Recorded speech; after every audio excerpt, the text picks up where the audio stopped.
real short update. Rather than working and not recording anything for months at a time like I have been doing, I figured I would try and capture something a little bit more frequently for you. So as you can see here on the upper curve over the creek, I have almost all the trees in on this side. They provide a pretty good screen of the railroad line, so it gives you a little bit of a separation. You can see on the end still about three trees short, which means probably 5, so I should just probably make more.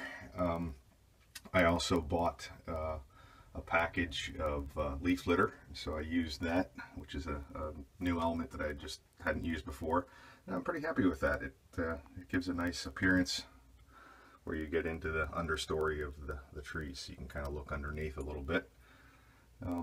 What I've been doing, in one of my previous videos I showed how I was working with making underbrush, and these are all super trees from Scenic Express. And what I do, initially when I started, I used to try and craft everything perfectly. Both the underbrush, I tried to make that a nice shape immediately, and the same thing with the super trees.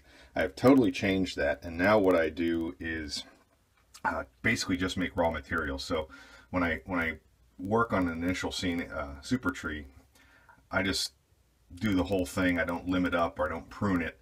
And then you use all these prunings as you do set them on the layout as smaller shrubs and saplings, and so it really helps fill in along the edge. Like right here I have a couple just to create that transition. And the same thing with the underbrush. I just make it and then you kind of tear it apart just like something you would, a mat or something else that you would buy from the store. And I found that works a lot better. So just a little tip there, just don't get quite so wrapped up in making everything perfect as you're creating it, and you can just modify it as you're actually placing it on the layout. So I found that works out a little bit better, less stressful, and a little bit more a little more fun. And as most things in model railroading, if you do it right like this, very little waste. So working on the bottom, this is that area of teddy bear fur. So far I just shot one tree in there in a corner trying to screen the transition between the backdrops, and then scanning over this way, same scenario over here. This actually has a 45-degree angle in the backdrop, so I've got a little 2 smaller corners, but again trying to hide those with the trees. Did more of the leaf litter. Actually tried using some of the leaf litter right onto one of the super tree armatures to create a dead tree.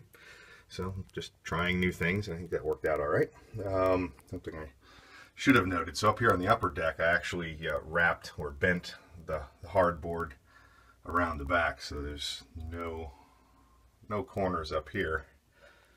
But yeah, you can tell I did the lower deck first, and you kind of learn and adapt and improve hopefully as you go. So anyway, so that's the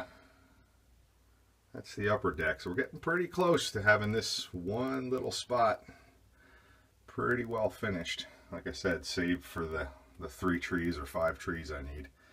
And after that, I will probably do something else, because at this point I'm done looking at trees.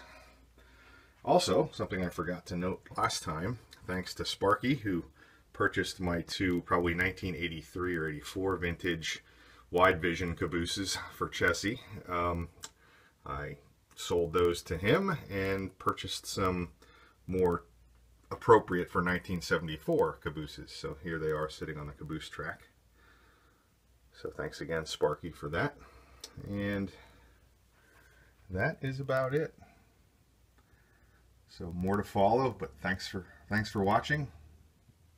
Please feel free to send me any comments or questions if you have any. Thanks.